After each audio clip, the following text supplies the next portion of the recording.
Hello, Romantics. I'm Sarah Gomez, author, romance lover, and host. You're listening to Romancing the Story, a podcast centered around writing, reading, and story structure, all with a twist of romance. We're at episode 62, and on today's episode, I speak with romance author Kelly Farmer about reimagining the holiday classic It's a Wonderful Life with a modern and inclusive twist. We discuss the process of lightening the plot with sweet Hallmark vibes. Plus, we touch upon keeping the same message as the older story while showcasing LGBTQ+ romance. Being fellow performers, we also talk a lot about the art of drag and how it plays a critical role in her Christmas novel. Links to connect to Kelly and her books, along with the other media mentioned in the episode, will be listed in the description. I don't know about you, dear romantic, but I love wearing my writing shirts out and about during the month of October and November. It gets me in the mood to write that novel I'm working on and is always a great conversation starter. So I had to share Amplifier Press apparel with you. It's a cute online apparel shop for both writers and readers run by a fellow romance writer. She creates shirts and mugs designed with bookish people in mind. Whether you want to chill for nighttime reading or gear up for writing sprints, Amplifier Press has a design that expresses your personality. I personally like the I Write My Own Love Stories shirt, but Amplifier Press is adding new designs every week. Use the special discount code of WELCOME15 for your first order for 15% off and enjoy lounging in apparel designed by writers, for writers, and readers. I will include an affiliate link and the code in the description if you're interested. With that said, let's jump right in. Welcome, romance author and fellow theater kid, Kelly Farmer. Yay! Hello. I love that you kind of put that as like in your about page when I was looking through your website, Kelly, because I'm a theater nerd too. And I'm actually getting my kiddo into it too. So it's really fun to kind of talk to a fellow theater nerd. And I feel like I see some of that in your book a little bit. So in case listeners don't know, can you tell them a little bit about yourself and your writing? Absolutely. And I do believe that theater people find each other. It's like we have this radar. We're attracted to one another. So hi, I'm Kelly Farmer, and I'm the author of Queer Contemporary Romance with Snarky Humor and Heart. I have mostly written or published female romances. And you can find the Out on the Ice series. That's available now. That's a women's hockey romance series. And there's 3 books in that. But today is a very exciting day because It's a Fabulous Life is coming out. Hooray! Yay! And that is my sweet, sapphic It's a Wonderful Life retelling. It's coming out in ebook, paperback, and audiobook from Alcove Press. And since it's a Wonderful Life retelling, we follow realtor Bailey George. She's been stuck in the same small town that she's lived in her whole life. And this year, she is finally free of coordinating Winter Wonderfest for the small town. But of course, disaster happens and she's forced to stay and run the festival again. But the good news is that her high school crush, Maria Hatcher, has just moved back to town. And so they reconnect. But of course, it's a Wonderful Life retelling. Everything goes bad on the day of the festival. And so Bailey, drives off in a huff and she ends up meeting fabulous drag queen Clara Angel. And because Clara has been blessed with a little magic, she shows Bailey what the town would be like if she'd never been born there.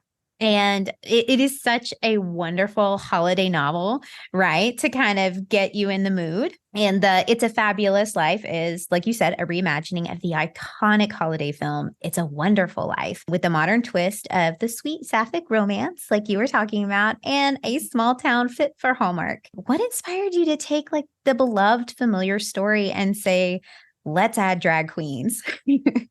Well, everything is better with drag queens. Of course. So, that's just a gimme. I've loved the movie since about high school-ish.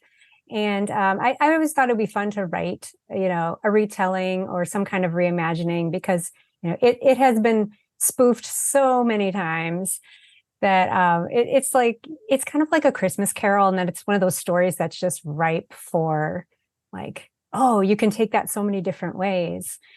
And so I love playing the what if game in my head. And I thought it would be fun to do like, what if it's set in a very Hallmark-y small town, and there's, the Winter Wonderfest every year. And since I write mostly women loving women romances, it was like, well, it needs to be a sapphic romance. So it's, a Hallmark movie, but make it gay. And then, I start, percolating, and the plot bunnies started hopping. And then it was like, what am I going to do about the angels? Because in It's a Wonderful Life, we have Clarence, the angel who comes down and helps George Bailey. And I kind of thought about it. And then I just got this vision in my head of, like a fabulous drag queen in a gold lame gown, just kind of standing there being amazing. And I was like, oh my God, the angels are drag queens. Because of course. Right? I feel like if there was going to be an angel, it would have to be a drag queen. Just the fabulousness of it, the theatrics, perfect. Like, I would want my guardian angel to be a drag queen. So absolutely. I'd be okay with that. Yeah. And I think, it is such a beloved story, but the modern twist, obviously there's a lot of queer representation in the story. It's a very accepting, welcoming small town. And it's really just a celebration of queer joy and community, and everybody, like with a true Hallmark-y type story, nothing truly bad happens. And I just really wanted to write a story where everybody's going to be okay and taken care of. And, the town takes care of each other, no matter who you are. It's like, all are welcome here. It's for everyone. Exactly. I was telling Kelly that my kiddo was curious about the book when I was telling her about it, because she was asking me, she's like, what are you working on? And I said, well, I'm working on some questions for an author. Her name's Kelly Farmer. And she says, oh, well, what does she write? And I said, well, she's actually writing a Christmas story with drag queens. And she's like, what's a drag queen? That spiraled off into okay, we're going to a drag brunch. So with a bunch of theater friends, speaking of which, that's like the perfect fit, right? Exactly. You bring up a really good point, and that kind of goes along with my kiddo too, because I didn't tell her necessarily It's a Wonderful Life reimagining, simply because she's never seen It's a Wonderful Life. And I know it's been spoofed over and over and over, because when I think of It's a Wonderful Life, I think of the spoofs. Like, this is a terrible thing to say as a theater kid, but I've never seen It's a Wonderful Life. I know that is probably I got a mark against me, a big one. No, it's okay. And I definitely want to mention, you don't have to have seen the movie to read the book. It's like anything, there's those nods and winks to the movie. And so if you know them, you can enjoy them. But if you don't know them, it's not going to, remove any enjoyment from the story whatsoever. Yeah. And it's an old movie at this point too. It's really old. Well, and I love old movies. I really do. I will watch some of the older movies with Fred Astaire and Ginger Rogers and stuff like that. I kind of love a lot of those older movies.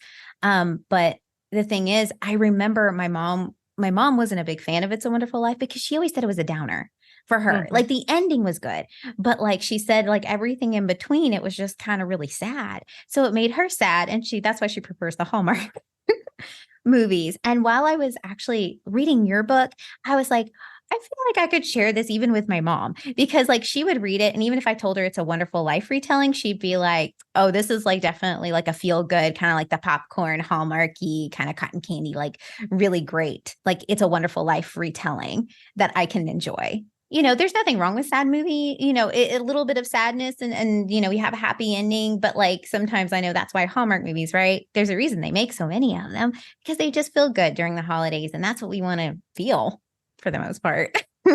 Yeah, that was one of my goals when I set out to write this story was, again, I love the movie, and it definitely, it has stood the test of time for many reasons. Yes. I sort of jokingly have said, like, it's a, it's a Wonderful Life retelling that's a lot happier with a lot less death, There you because go. there's a lot of death in that movie, and it's like, it's really deep. So I sort of decided to just not make it quite so deep. Yeah, because the movie came out right after World War II ended. And so there was some things that had to deal with, like World War II and or world events that had happened before then. And since the book takes place now, it's like, we're not gonna go there. We're just gonna keep things happier. There you go.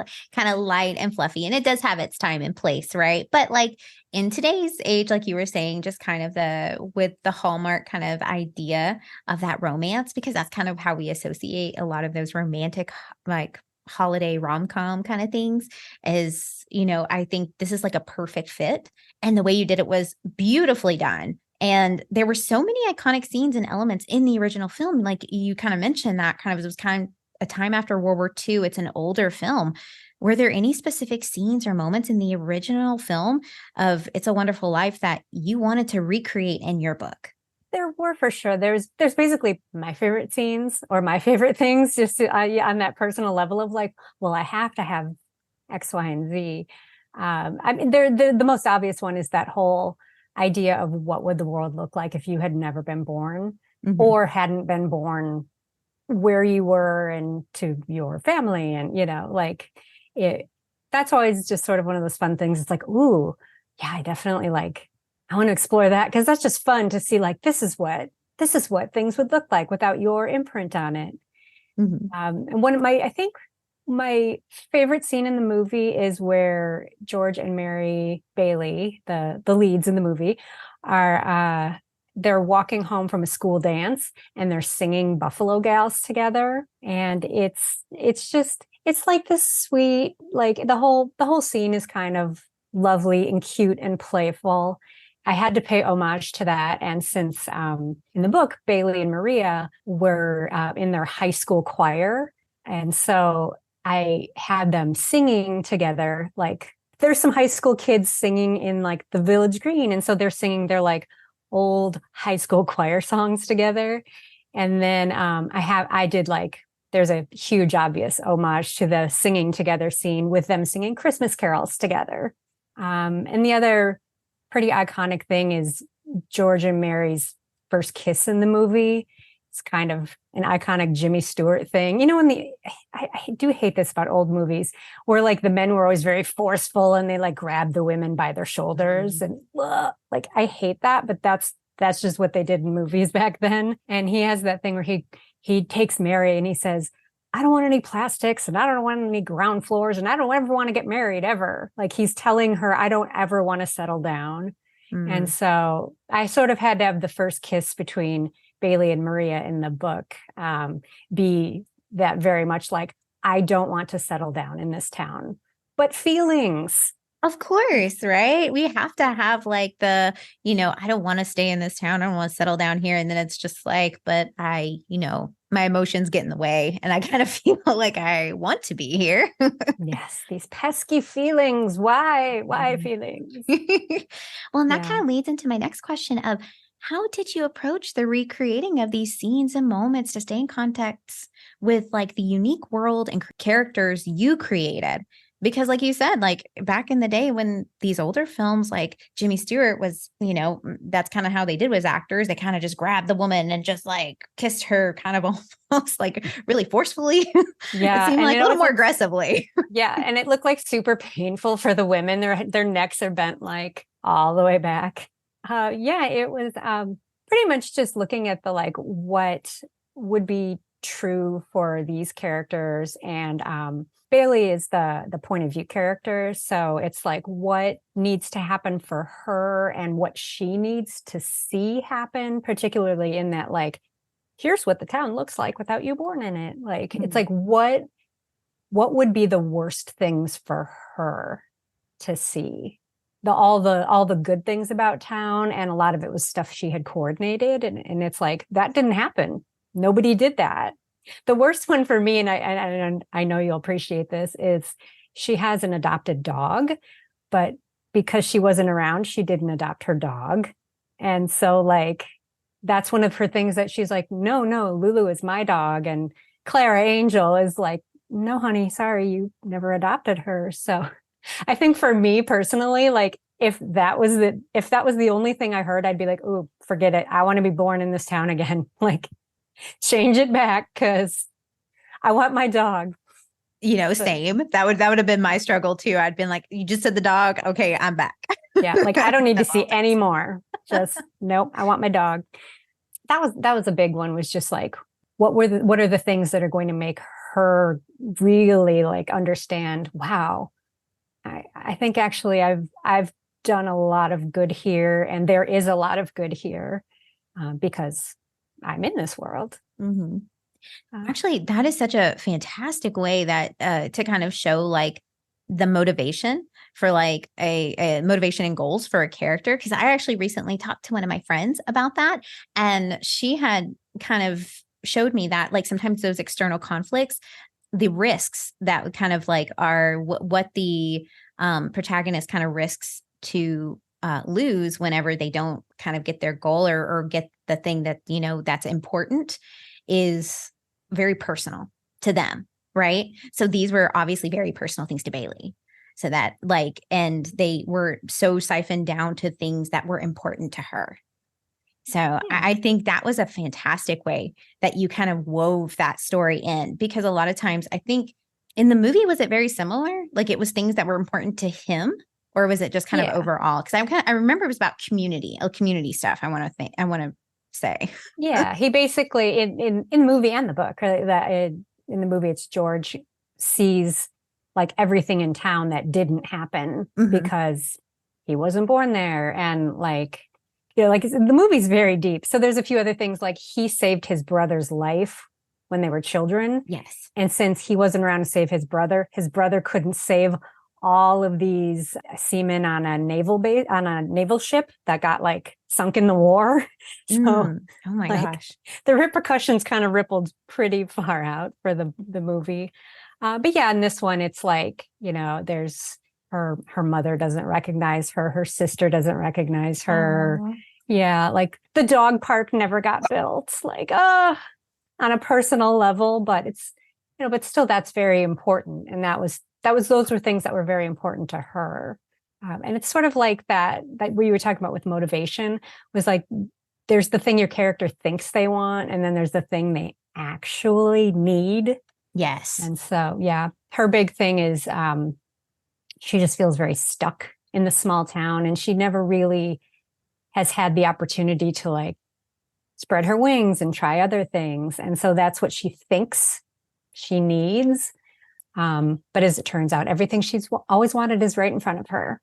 Yeah. And that's kind of always like the part of that like Christmas message I think we love, right? Is that like it was kind of here all along. Yeah. Just kind of a different perspective. You did a fine balancing act, taking your unique voice and lending it to what many consider a classic holiday staple. How did you ensure that your reimagining stayed true to the spirit and message of the original while incorporating elements of LGBTQ identity and culture? This is where I get a little deep for the podcast.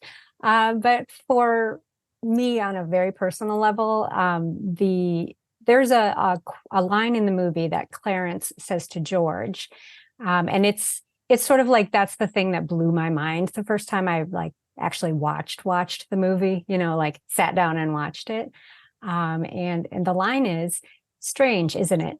Each man's life touches so many other lives, and when he isn't around, he leaves an awful hole, doesn't he?"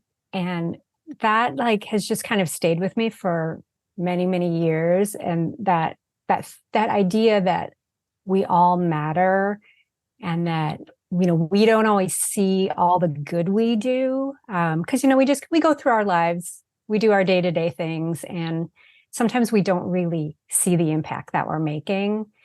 And we bring a lot of joy to the people around us, and we do a lot more good than we think we do. So that's sort of the message of the story that resonates for me the most. And as far as, sort of giving it the modern twist with the LGBTQ plus culture, I really wanted to write a small town that was accepting. And, like I mentioned earlier, everyone's welcome. It's an artistic town. Like the history of the town is it was an artist's colony. So it's always had that welcoming feel to it. I like to think that it's a place where people could go and just live their truth and be who they are and, just express themselves however they choose to express. I sort of approach the whole book as, just a celebration and, hopefully people will get that takeaway that, who you are is beautiful and you matter and your life matters. Yeah, I just, that's my biggest wish is that it brings people joy and it also like makes them think that we're all here to be who we are. And it's a beautiful thing. And I love that message of like, sometimes on the micro level, we don't see what's going on in the macro, right? We're too close to something to kind of see the rippling effects that we might have on things. So it's kind of nice to step away sometimes and kind of see that on a higher perspective and to kind of see that, what, I have done a lot of they might've been little baby steps or smaller steps, incremental, but I've done something really awesome in helping others that has kind of created a snowball effect. That's always like such a heartwarming message to me too, and just always something I love diving into. And especially with, like you said, such an accepting community, where like the LGBTQ plus community can kind of be there and like have this wonderful, have a wonderful life. So that's true.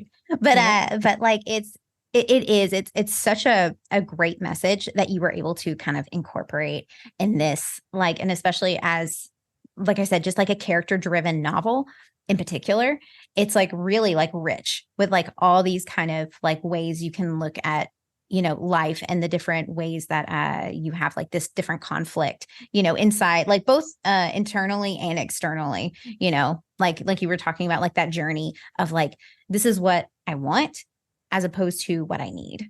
When I sat down and wrote the book 2 years ago was before the drag community really became a hot button issue in some news circles, shall we say, and that it like the message of acceptance of the drag community is like so much more important now that it's that I hope to open some hearts and minds and just let people see that there are beautiful things to be celebrated through the art of drag and right. And that was something I actually thought about when kind of like writing my questions to you and kind of thinking about the book. I was thinking, was this an effect? Was this kind of the effect of like hearing some of the news, going on? Because I know that happened very, not too far from me, was some of the drag shows getting shut down or like people having problems with them. So when really they're just great, innocent shows that are very vaudeville inspired, of course. And, it's nothing bad or anything like that. But I didn't know if that was something you had in the back of your mind while writing the book.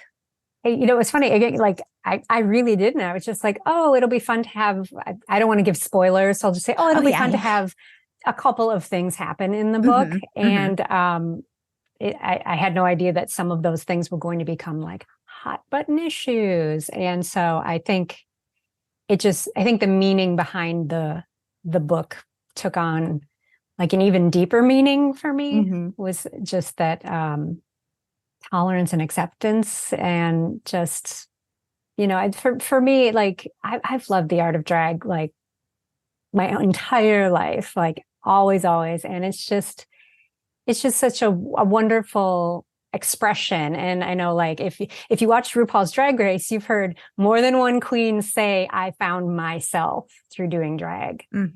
And so it's just such a wonderful expression that, like we are writers, so we express ourselves through words, and they express themselves through their art.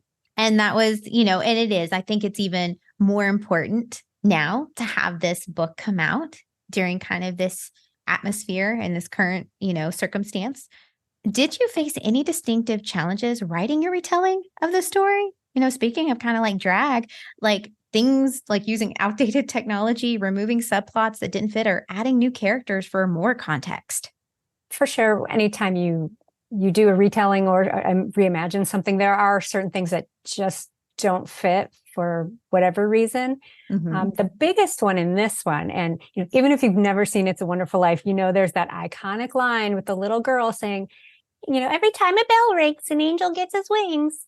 And I tried to figure out how to work that in, but nowadays there are so many dings and bells and chirps, and every time your phone goes off, it makes a noise. And I like tried to figure out how to get it in there. I was like, well, maybe it's just when actual bells ring. And how like as a writer, how your brain starts to make this very convoluted thing. And I finally just was like, I can't figure out how to work it in. So there is a nod to that line in the book because I had to acknowledge it. So in the movie, Clarence actually wants to get his like wings and become an angel. In my story, it was really important that the drag queens were not deceased humans. they're not Fair, like fair. angels. They're alive humans. The drag house is the House of Angel. Mm-hmm. And so they've been blessed with a little magic. So that's how they're able to do the things that they do. In the book, Clara wants to get her wings to wear in their big splashy final number for their drag shows. So I thought it was like, well, maybe every time a bell rings, a drag queen gets her wings, like for her gig, or a drag queen gets a gig. Like I tried to do like it didn't work in the concept of the book. So there's just at least a little winky nod to that line. The other big thing from the movie that I couldn't work in was there's the villain of the movie is Mr. Potter, and he takes over the town without George Bailey there, and he changes the town's name to Pottersville. And I honestly was like, if you changed the town's name nowadays, that would be like a lot of paperwork, and Google Maps wouldn't find your house. Like I went a little practical on that. Like, that seems like a lot. So we're not going to change the town's name. But there is another, like, there's a wink and a nod to that line as well. It's in It's Wonderful Life. The main characters actually get married and they have kids. I didn't want to deal with like kids with the love interests in the book. This was not a single parent book. So they each have a dog. So I sort of changed the kids into dogs. So yeah, instead of Zuzu with her petals, we have Lulu the dog with dog treats. Adorable though. I mean, I have both, and I can admit they're very similar. Yeah, I mean, yes, the care and feeding of them is very similar. So, and they all have their own personalities, so definitely. But you know what? And you bring something up, because I thought the idea of like the angel being from House of Angel was super cute and super clever. And that was something that I felt like was really important, because I was like, you know what? Like I was telling you before we kind of kicked off our interview, was that I was like really invested for like a year or so into like the ballroom culture. But so I understood some of these winks and nods that you put in there, and like kind of some of the like the drag queen scenes and things like that, like things mentioned. I kind of really understood it. But at the same time, without that context, if you don't know anything about like maybe even like much about the LGBTQ plus like culture, you kind of know just by maybe osmosis, you can still dive in headfirst into this novel and really enjoy it for what it is. I admit I did write it kind of for accessibility for many different types of readers. It actually, I won't get into the very long story, but it was originally supposed to be published by Hallmark Publishing. And Oh, so while reading it, if you feel like it's like a Hallmark movie, that's why, because it was literally written for Hallmark. And so they ended up, the parent company ended up closing the doors for the publishing arm. yeah. So it lost that publisher, but fortunately Alcove Press picked it up. And so it's still coming out on schedule. So yeah, so it does have a certain level of like that accessibility that I think a lot of the made for TV holiday movies have. Right. And I don't want people to necessarily hear drag queens and be like, well, I don't know much about the drag culture. Like I haven't had the wonderful pleasure of watching RuPaul's Drag Race yet. So I don't know a whole lot yet about that. But it's perfectly fine. I feel like I could, like I said, give it to my mom who doesn't really know much about that. And she would really enjoy it because it is more like you said, in that Hallmark vein that we kind of really enjoy. And there's a lot of accessibility to it. That's So my sneaky goal. Don't tell anyone was I'm getting you into reading a book that's pretty gay, but under the guise of like, it's a wonderful life, but actually you might learn some stuff. Watch my mom read it. And then she's like, I want to go to the drag brunch now too. That would be amazing. Hey, I watched Drag Race with my mom, and I can honestly say it has started a lot of conversations, and I think it's like opened her eyes and her mind to some stuff that like she just wasn't aware of. So. Mm-hmm. And it is like, I feel like if my mom watches it, she's going to be like, oh my gosh, I need pointers on how to do my makeup and how to dress from these ladies. And I'm like, okay. I know. I'm just in awe because I'm like, I am too. You know how they have like the 5-minute face, and I'm like, is there a 2-minute face? Because that's about my patience level.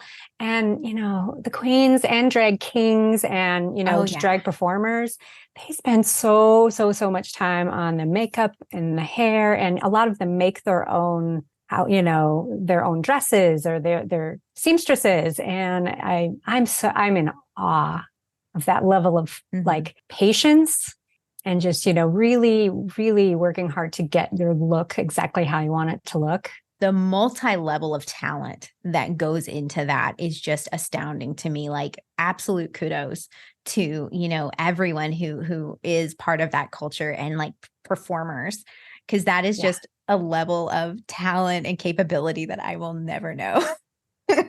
And we're theater people over here who are like, all that makeup. But I would also recommend, and I would also recommend everyone should, watch Drag Race, but also the show We're Here. It's either on HBO or HBO Max. That show, I weep like I'm at a funeral, but like not in a bad way. Like every single episode, it's such a beautiful show. The basic there's 3 queens who just go around to small towns throughout America, and they put on a drag show, and they take they each get like a drag daughter, and they put on a show with them. And I can't even say good things about this show. It's because it's not only it's transformative for the performers, people, a lot of times, of course, they pick people for the show who, are, they want to be involved for like a particular reason. Mm-hmm. And so it's just so cool to watch them blossom.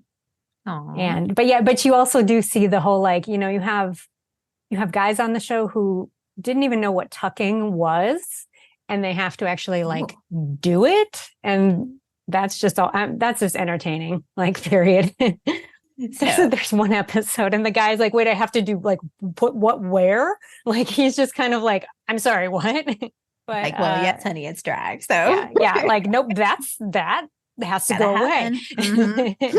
But that's a great show too. And it's have your Kleenex box ready because it's beautiful. Aww. Well, I'll definitely have to put it on my list then for things I'm going to enjoy, because we have a couple of holiday days coming up. So I'll put that on my list to binge. Yeah, so especially after finished reading your book. So I'm really in the mood to watch more of that content. It's a Wonderful Life has a timeless appeal that spans across generations. We'd kind of mentioned that, like it's an older movie that still finds an audience, right? Like just across, I think new people are discovering it and the older people are still enjoying it. It has a positive and uplifting message at the end. What do you hope readers will take away from It's a Fabulous Life as it's relevant in today's world? I think I've sort of touched on all of my answers to this question in this, but bears repeating that just the celebrating queer joy and love is so important nowadays, especially when you have people trying to take that joy from us or telling us that you shouldn't have that, you shouldn't be allowed to be happy. And it's not just queer people too, in any marginalized community, you have people saying you don't deserve happiness, and that is not okay. And so I hope that the takeaway is that you absolutely matter, and as for writers, our stories all matter, and so they all deserve to be told. And so I hope that people are feeling more accepting after if you read the book or watch the movie or both, that you come out with a sense of not just that you are important and that you matter, but also everyone else does too. And so be sure to open up your heart and open up your mind and see that there's a lot of beauty in the world, and let's celebrate all the beautiful stuff. Well, and I love that you bring this message in reimagining in a voice that is authentic to you. So, and that's always like what I love learning about and hearing about from writers, is that it is a special perspective to them, and that this is what this is the most authentic version that they came up with, that they wrote out in their heart. So thank you for sharing that. Well, at heart, I'm just a peace-loving hippie who just like, that's, I think that comes out in this book more than anything I've written. It's just like, like full of sweetness and well, that's Christmas the perfect candy. time to do it. Yeah, there you go. That's the perfect time to do it, is Christmas. So where can listeners find your book, and how can they connect with you? The best place to go is my website, which is kellyfarmerauthor.com. I tried to make it all very easy and make it one-stop shopping. So there's links to my socials there. I won't give them all because I'm sure if you're listening to this podcast, you're probably like on a walk or doing the dishes or driving. I'm always driving and then being like, oh, I have to remember that. So yeah, just go to my website, kellyfarmerauthor.com. There's buy links for all of my books. There's links to socials. You can sign up for my newsletter, which I send about once a month. And if you're interested in the women's hockey series, there's some free bonus short stories in that series for newsletter subscribers. Thanks so much to Kelly for joining the show. If you like this kind of content, don't forget to subscribe wherever you listen to podcasts. That way you're the first to hear new episodes when they drop. And if you get a chance, feel free to leave a review. It helps support the show and allows more opportunity to bring in all kinds of fantastic guests. There's also a link to the YouTube channel in the description if you'd like to see the interviews with some of the guests and see them show off their lovely books. As always, stay safe, be well, and keep writing. Bye!